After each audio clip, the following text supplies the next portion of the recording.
Hey, Garage Gym athletes, before we get to the show, I wanted to check to see if you knew that we are on YouTube. We've been on the platform for a while, but only more recently started to get serious about some video content. So while the podcast will meet most of your needs, some things simply need a visual explanation. So if you want more on concurrent training, programming, garage gyms, head over to YouTube, search Garage Gym Athlete, and subscribe to the channel. I look forward to connecting with you on another platform. All right, let's get to the show.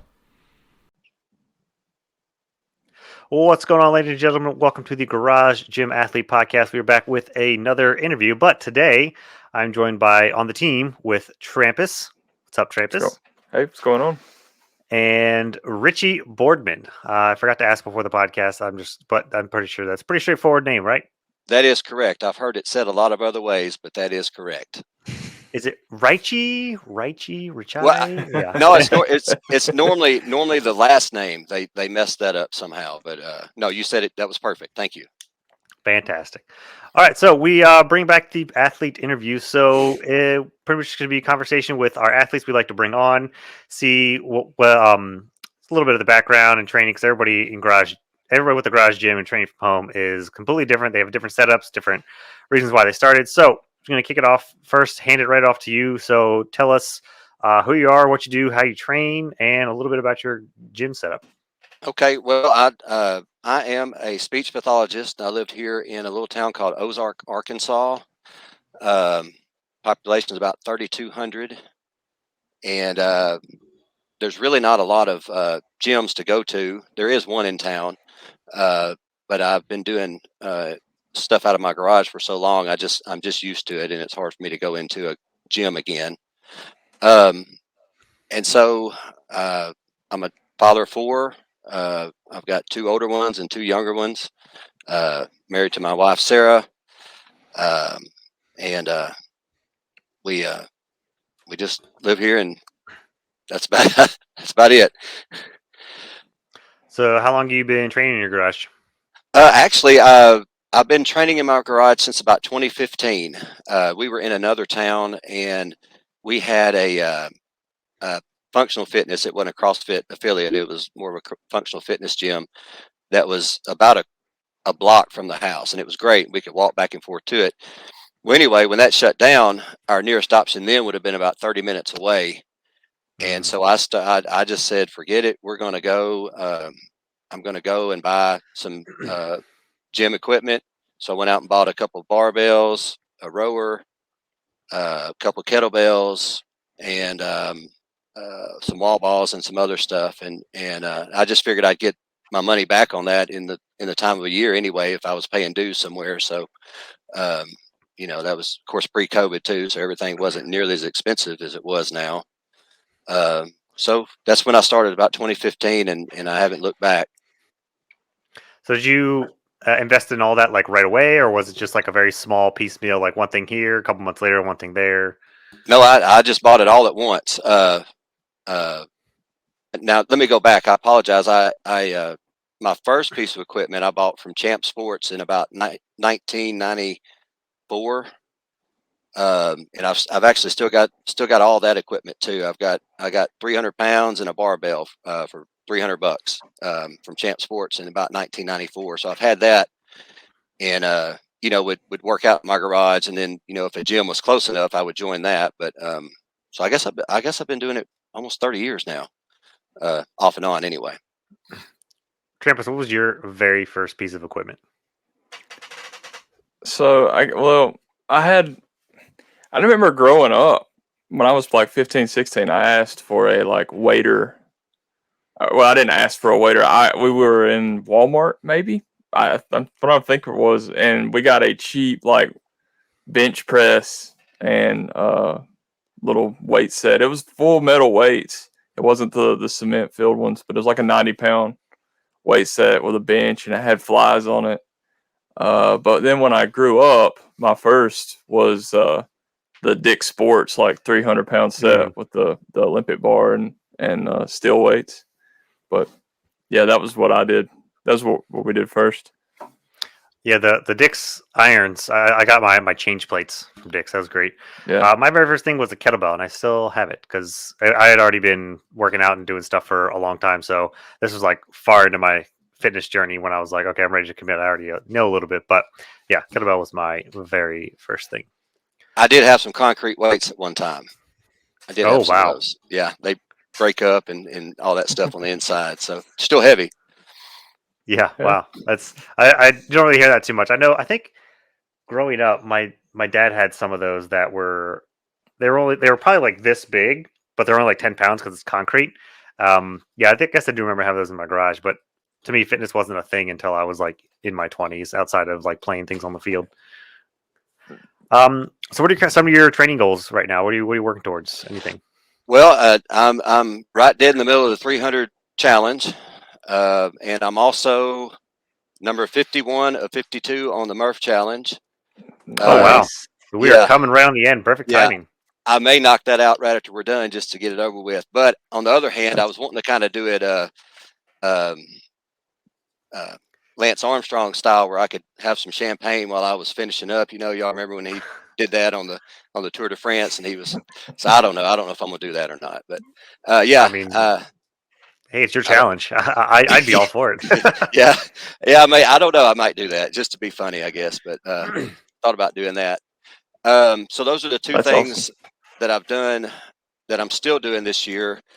Um, I started the year with about 4 goals, two of them training, and then two other personal goals. And so far, I'm on track with all of them.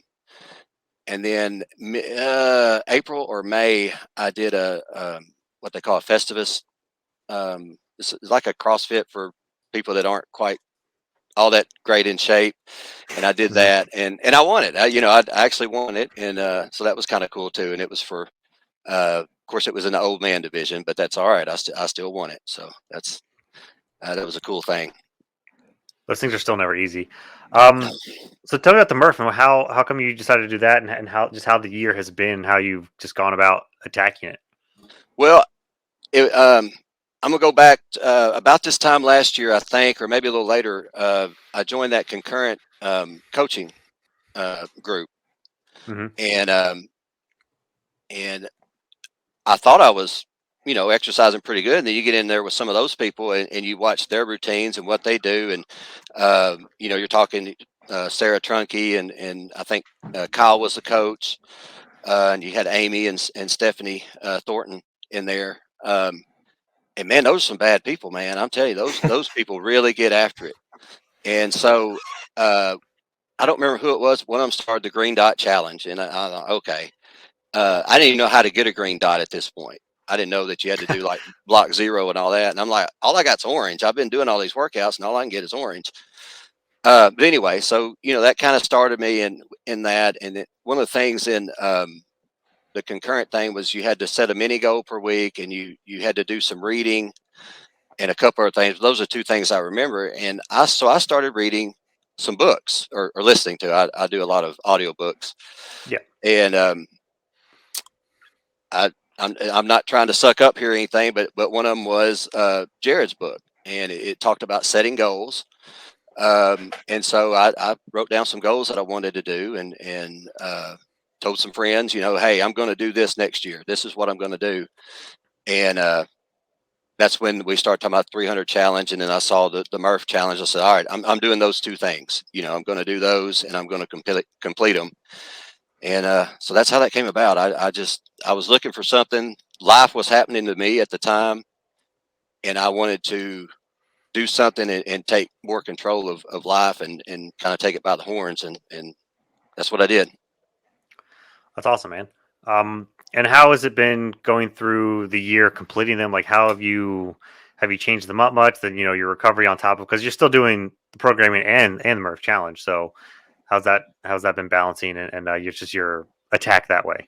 Okay, well, the thing about the Murph challenge, and I really thought, by the end of this thing, I'm going to be doing this sucker in 30 minutes, fully vested. 30 minutes, I'm going to be knocking this thing out, and that is not the case. My best times were like midway through it, and then there gets to a point where you're like, I just want to, I'll zone 2 this today, or I'll, I might not run that second mile nearly as fast.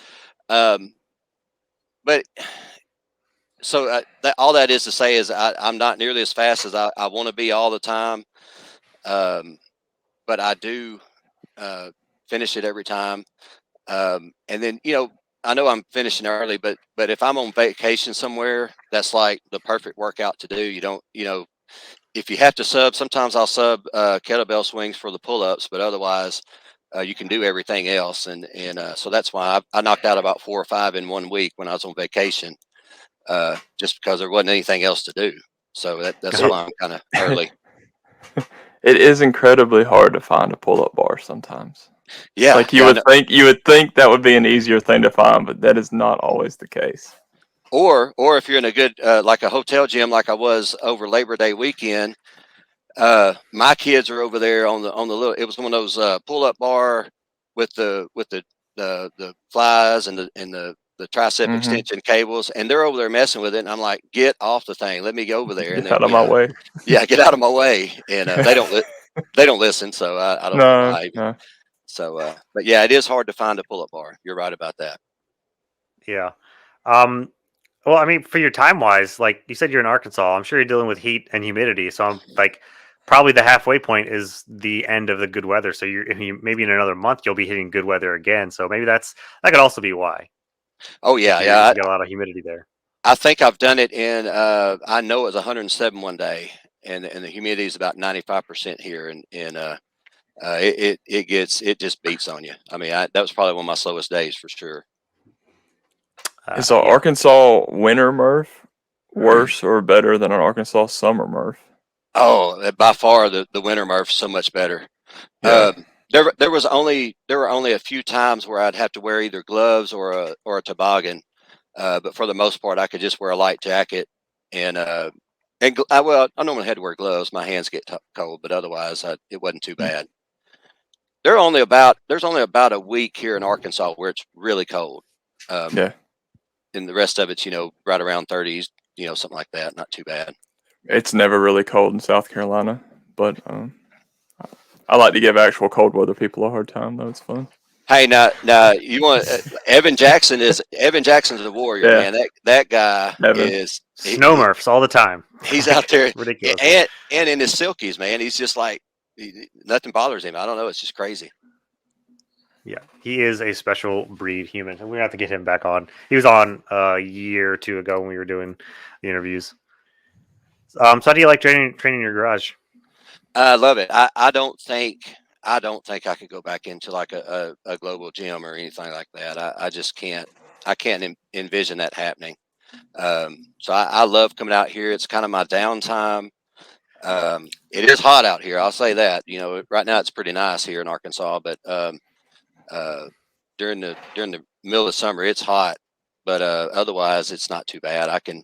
I have 2 bay doors on each side here, and I can open them up and get a pretty decent breeze going through here. So it's not too bad. The bay doors, that sounds awesome. I would really like to say, it just made me think about this. It would be very, very entertaining to watch a longtime garage gym athlete go to like a Globo type public gym and just to see how they do things and how they react. Because I'm sure when I go, because I have to go to whenever I go to drill and stuff in military gyms, and it's like, okay, I have to go to them. It's like a Globo type on base military gym, but I'm just like, what the hell is this? Why? Where are the clips? Like, why is that person doing? And I'm just thinking of what's going through my head as I'm doing these workouts. I would love to see other people kind of go through the same internal struggle when they're used to their way in their gym doing whatever they want. Just like, yeah, whatever. Let's crank the music, take our shirts off, whatever. Well, hey, my wife, when she comes home, she goes to a gym in the town that she works in, and man, she tells me some stories. It is so funny to listen to her, gripe about people in the gym. It really is. So I'm just glad I don't have to deal with that. Yeah, for sure.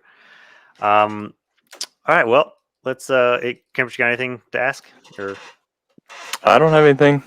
It's good to meet you. Yeah, nice to meet you. Let's get into the typical questions that we wrap the show with. So, what's the hardest workout you ever done? Well, I thought about this a lot. I'm going to have to say the hardest one I've done, and I didn't finish it, was Broken Arrow. I don't see how people go through that. And I'm doing like the established version, and it's like the real guys, I don't see how they can even get through that thing. So that's I started it one day and I said, forget it. I'm done. And so I just went in. I actually turned that one into a Murph and finished it out that way. And so yeah, I would say that's the hardest one I've ever done. It's definitely one you have to set your expectations to go, you know what? I'm probably going to be doing this for 90 minutes, and that's okay. And like, it's set that expectation of like, you know what? You take it even 10 minutes at a time. Just like try and have that aerobic type of, don't go hot out the gate. Try and just play the long game, because you're just going to burn out, or you're not going to run a half marathon. You're just going to go out of your mile minute pace. So yeah, it's a tall one, but I think it's definitely good to do on occasion, just because it's a very longer, aerobically demanding workout. Yeah, I'm going to give it a try one day. I'm going to finish it one day. I think it's coming up soon, if I remember correctly on the program. I'm pretty sure it's early this in the Saturday. next cycle. Okay. Yeah, yeah, right. You're gonna open it up. Did you try that before you were doing Murph every week for a year, or has that been since? Let me think. Okay, so I do remember one of the last times it came up, I had gone actually to Broken Arrow, Oklahoma that day to pick up some equipment. And so that was, I think around February, because it was snowing. So I think it was around February. Okay. So I did not do it that day. And then it's been up one time since then. And that's the time when I was like, I got my 2 miles in, and I was going through the calisthenics. I was like, you know what? I'm going to turn this into a Murph and call it a day. I hear you. Well, I was going to say, I thought maybe all your Murph training would help you No. slog through it. No, but you're saying no. It did not. Well, next time you have to do Broken Arrow in Broken Arrow. I feel like I didn't know that was a. If it's that close, I think you're going to have to do that now. I might try that. I might try made that public. Yeah. It's about 2 hours away from here. We love it there. It's a nice little town, but I might try that. Yep. You might see that on the Facebook group. Yeah, see if anybody's in the area. Maybe you can pull VD, because he's in somewhere Oklahoma. I don't know, Altus or something like that. So in your opinion, what's the best activity for building mental toughness? Having kids at the age of 40. Probably any age. At this Yeah. point, I'd say. No, Now that I can weigh in. I had them younger, but in your 40s, that's a tough one. No, seriously. And I watched Mark's interview a couple of days ago, but I have to agree, getting out in the elements and doing your workouts, especially when it's hot like it has been this summer, that really grinds on you. And you just have to finish your workout. You have to, if you have to slow down a little bit, that's one thing, but you have to keep focused and continue the workout. I would say that's the hardest thing for mental, or the best thing for mental toughness. Agreed. If you could only have one piece of equipment to train with for the rest of your life, what would it be? I thought about this one a lot too. I'm assuming we have shoes. I know Mark said shoes, so I'm assuming we have shoes on. So I'm going to go with a kettlebell, because you can just do about anything with those. You can do, not flies. Can't do flies. You can do snatches, or you can do kettlebell swings, or there's just so much you can do with that. And I think that would probably be the one piece of equipment to have. If you had like a full rack of kettlebells, you could do like a lot of normal dumbbell stuff, but you just have to have a full rack. Which I've brought that argument up in the past. If barbell gets all the plates, then I feel like a kettlebell you can have several different weights of kettlebell. But yeah, kettlebell's a great one. Always up there. I didn't know if we could have the weights with the barbell, or I might have said that. So I didn't know which way to go there. But I don't know. I still say a kettlebell. Usually the weights are included with the barbell. Okay. Think of like the Dick's set. Well, do you get the rack bundle. too, or you what are we talking here? Oh, see, I see that there's so much gray area with it. I know. I feel like it's a clear disadvantage at times, but yeah, it's I don't know. So what is your best advice for garage gym athletes? Well, again, I started a garage gym athlete. Right after in 2021, February 2021, I just gotten off COVID, and was just looking for something else to do. And so I went from that time until the concurrent coaching thing, and then I realized I wasn't doing it correctly. So all that is to say is find a group of people in here. I think the Facebook group is a great group of people. They're all really supportive. Be part of the conversation. If that concurrent coaching thing comes up again, join it. It was really great, just getting in there and just seeing other people and how they train and how dedicated they are to their training. The Green Dot Challenge, that was a big thing for me, starting there. I have all green dots since November of last year, by the way. So that kind of stuck with me. But I didn't know what a green dot was until then. So what I'm saying is, you get in there and talk to people and join the groups and just converse with people. And it's kind of like, again, I hate to keep going back to Mark, but find your tribe or find your people that you relate with, and don't be afraid to work out with people that might be a little better than you, or a little better in shape too, because that's always kind of pushes you a little bit. So that would be my advice to people in Garage Gym Athlete. I'd say, having been an online coach for however many years now, the people that seem to do the best, succeed the best, and enjoy it the most are the ones that actually interact with and communicate with people and find some people to kind of bond with as you're doing stuff. Because working out alone at home, even just doing your own programming, if you were to go to a Globo gym, people don't hang out or talk much at the Globo gym, or if you are, then that's just another one of those eye rolling moments. But if you actually like bond with the people in your online community or the workouts that you're doing, that definitely helps with success with sticking with programs. So like it might not seem like the most important to some people to be like, okay, all I want is some workouts, but having that like camaraderie, that sharing definitely helps. I agree. All right. Well, thank you so much for being on, Richie. I really appreciate it. It's always good to get some new people, new perspective on here. But for anybody that's out there listening, if you are one of our athletes and want to be on, then we'll be sending some links out, or hit us up in the Facebook group or in our support. But thank you, Richie, for being on, and for everybody else, thanks for watching or listening. Thank you, guys. For listening to the Garage Gym Athlete podcast. If you want to learn more, go to garagegymathlete.com. You can learn about our training. Let us send you a copy of our book, The Garage Gym Athlete, or you can even get featured on the Garage Gym Athlete podcast. Thanks for listening.